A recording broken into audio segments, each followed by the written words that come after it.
Hello friends, welcome to ISS platform. आज है 19th of April and 19th of April करेंगे हम current affair के एमसीक्यू। लेक्चर स्टार्ट करने से पहले मैं आपको इन्फॉर्म करना चाहूँगा कि जो भी मेरा सब्सक्राइबर है और नए सब्सक्राइबर आ रहे हैं तो वो बेल आइकन प्रेस जरूर करें, क्योंकि क्या है, बेल आइकन प्रेस नहीं करोगे तो आपको मेरे नए वीडियो की नोटिफिकेशन नहीं मिलेगी, जिससे आपकी तैयारी में हिंड्रेंस क्रिएट हो सकता है। और वीडियो को लाइक करते चलो। क्लियर, चलते बनाएंगे। Which minister has inaugurated athlete passport management unit at National Dope Testing Laboratory? देखो डोप क्या होता है।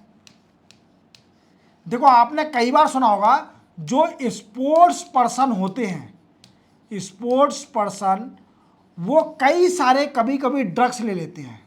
क्या ले लेते हैं? ड्रग्स ले लेते हैं फॉर एनहांसिंग, अपना स्टेमिना बढ़ाने के लिए। क्या बढ़ाने के लिए? स्टेमिना बढ़ाने के लिए वो ड्रग्स ले लेते हैं। But that is not a fair, it is a unfair practice. क्या ये एक तरह से अनफेयर प्रैक्टिस है। और स्पोर्ट्स का के लिए है?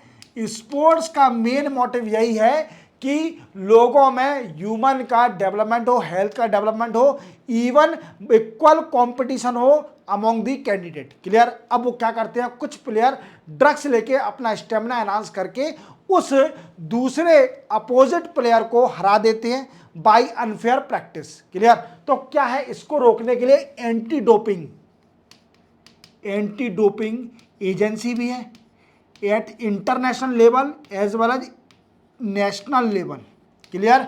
तो क्या है कि नेशनल डोप टेस्टिंग लेबोरेटरी जो कि न्यू दिल्ली में है, यहां पर अभी एथलेट पासपोर्ट मैनेजमेंट यूनिट अभी इनॉग्रेट किया है। और किसने किया है? डॉक्टर मनसुख मांडवी जी ने। डॉक्टर मनसुख मांडवी जी, ये कौन है?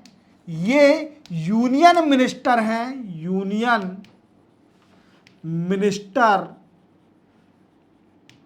ऑफ यूथ एंड स्पोर्ट्स, इसके मिनिस्टर है। डेफिनेटली इनकी फील्ड से रिलेट करता है, क्योंकि ये गेम से रिलेटेड है, एंटी डोपिंग। क्लियर।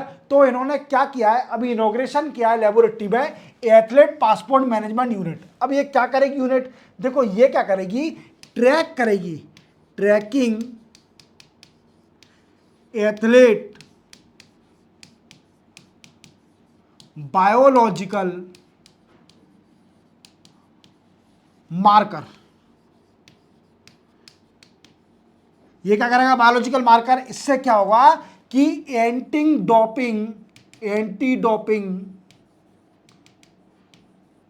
प्रोसेस को और एफिशिएंट करने के लिए, क्लियर, एफिशिएंसी बढ़ाने के लिए, एफिशिएंट करने के लिए ये पूरी प्रोसेस करी जा रही है। क्लियर। तो कौन ने इनॉग्रेट किया है? Doctor Mansukh Mandaviya, union minister of youth and sports. याद रखोगे, चलते बनाएंगे। Santosh Kumar has been appointed deputy chief financial officer of which bank of India. देखो अभी इंडस इंडिया बैंक के अभी सीएफओ बने हैं संतोष कुमार। तो क्लियर है, सिंपल सा आंसर है इसका। तो अपन आगे चलते हैं, इसमें डिटेल में क्या बताऊं। बैंक है which state won 15th hockey India senior man national championship trophy 2025।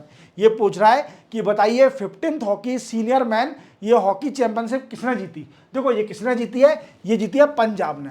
But final में किसको हराया है? फाइनल में मध्य प्रदेश को हराया है। किसको?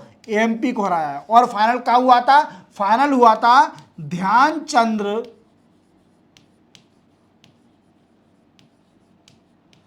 Dhyan Chandra we can say hockey stadium at Jhansi. याद रखोगे, यहां पर ये फाइनल हुआ था और ये 15th ऑफ अप्रैल को हुआ था। याद रखना, ये फाइनल 15th ऑफ अप्रैल को हुआ था और इस बार पंजाब ने जीता है। क्लियर, सिंपल है, चलते बनाएंगे।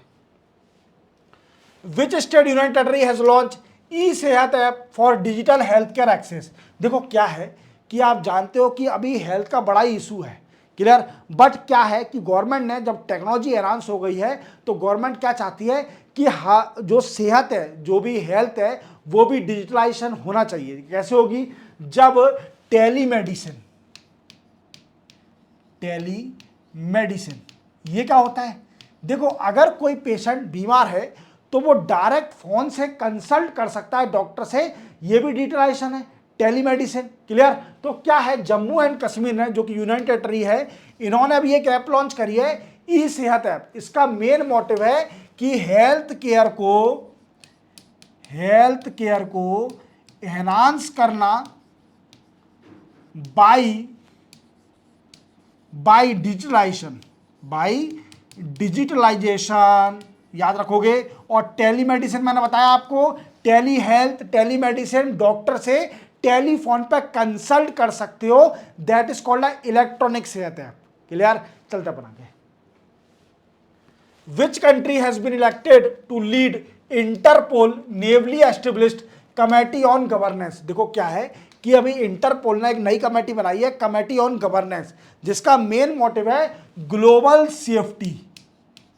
ग्लोबल सेफ्टी एंड सिक्योरिटी और गवर्नेंस को एनहांस करना, वर्ल्ड में गवर्नेंस को एनहांस करना। तो क्या देखा कि वर्ल्ड में देखा गया कि कौन सी कंट्री का ट्रैक रिकॉर्ड सबसे अच्छा है, तो पाया गया कि यूएई का ट्रैक रिकॉर्ड सबसे अच्छा है। तो इसलिए यूएई के वो कमेटी ऑन गवर्नेंस के हेड बना दिए गए यूएई से, और ये 2 ईयर तक का टेन्योर है। कितना?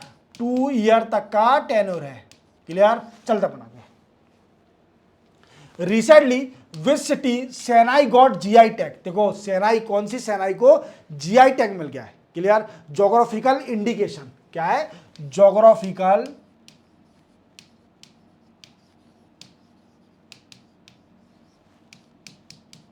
इंडिकेशन। क्लियर? तो ये क्या है? ये प्रोटेक्शन मिल जाएगा वीकेंड से। किसी भी चीज को अगर जीआई टैग मिल जाता है तो इसका ओरिजिन यहीं से हुआ है, ये कॉपी कहीं नहीं मिलेगा, सिर्फ ओनली यहीं मिलेगा। और ये मिला है इस बार जीआई टैग बनारस की सेनाई को,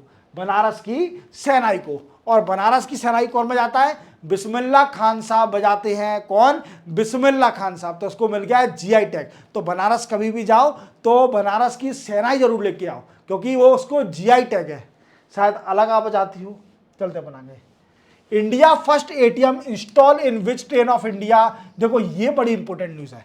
क्यों है? देखो ये इंडिया में पहली बार हुआ है और किसी ट्रेन में एटीएम भी इंस्टॉल कर दिया है। इसका मेन मोटिव क्या है? एटीएम को लगा रहे हैं। देखो एटीएम ट्रेन में लगाने का मेन मोटिव ये है, जैसे कभी किसी को फाइनेंशियल जरूरत पड़ गई या फिर वो टिकट उसको इमीडिएटली खरीदना है पर उसके पास पैसे नहीं है, तो क्या है वो ट्रेन में ही पैसे निकाल के एटीएम से, और वो फाइनेंशियली कुछ भी खरीद सकता है, खाने की चीज कुछ भी, अगर उसका फाइनेंशियल नहीं है तो क्या है, सबसे पहले इंडिया ने ट्रायल किया है कौन सी ट्रेन में?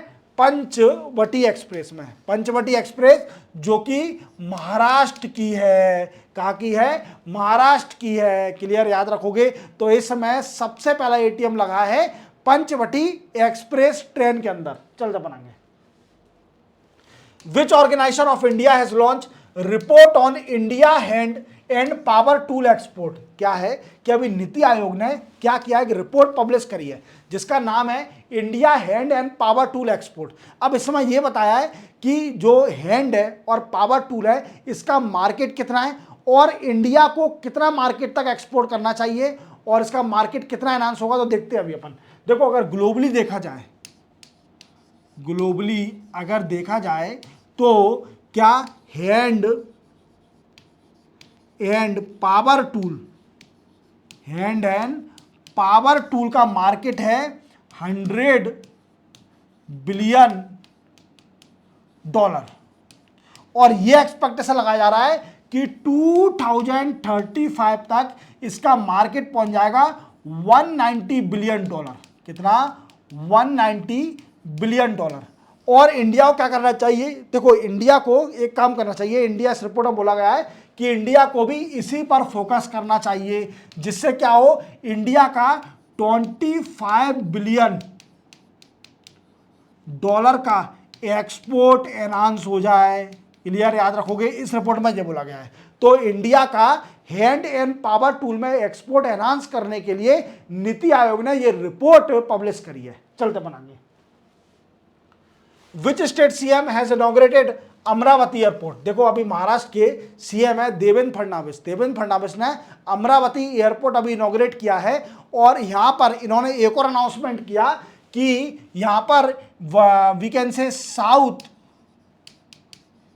ईस्ट एशिया का सबसे बड़ा largest we can say pilot training institute भी खोला जाएगा। क्या खोला जाएगा? इंस्टीट्यूट खोला जाएगा जिसमें एनुअली 180 पायलट को ट्रेनिंग दी जाएगी। क्लियर? और ये एयरपोर्ट किसने इनॉग्रेट किया है? देवेंद्र फडणवीस महाराष्ट्र के सीएम ने। चलते पढ़ेंगे।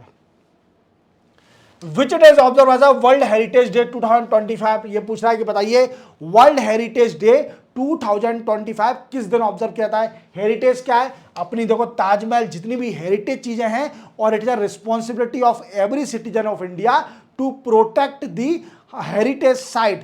क्लियर? हेरिटेज साइट को प्रोटेक्ट करना ये हमारी रिस्पॉन्सिबिलिटी है, हमारी फंडामेंटल ड्यूटी भी है इवन। तो ये है 18 अप्रैल को ऑब्जर्व किया जाता है वर्ल्ड हेरिटेज डे को। क्लियर? चलते बनाएंगे। तो इसी के साथ 19 अप्रैल के एमसीक्यू कंप्लीट होते हैं। अब देखो आज है सैटरडे और कल है संडे। संडे को मेरा वीडियो नहीं आता है, अब सीधे हम मिलेंगे मंडे को। तो तैयार है ना? बिल्कुल बेफिक्र मत, टेंशन ना लेना, क्योंकि संडे को मिलूंगा नहीं। क्लियर? तो चैनल को सब्सक्राइब और बेल आइकन प्रेस करना ना भूलें। क्लियर? मिलते हैं हम कल, तब तक के लिए जय हिंद। मंडे को मिलेंगे।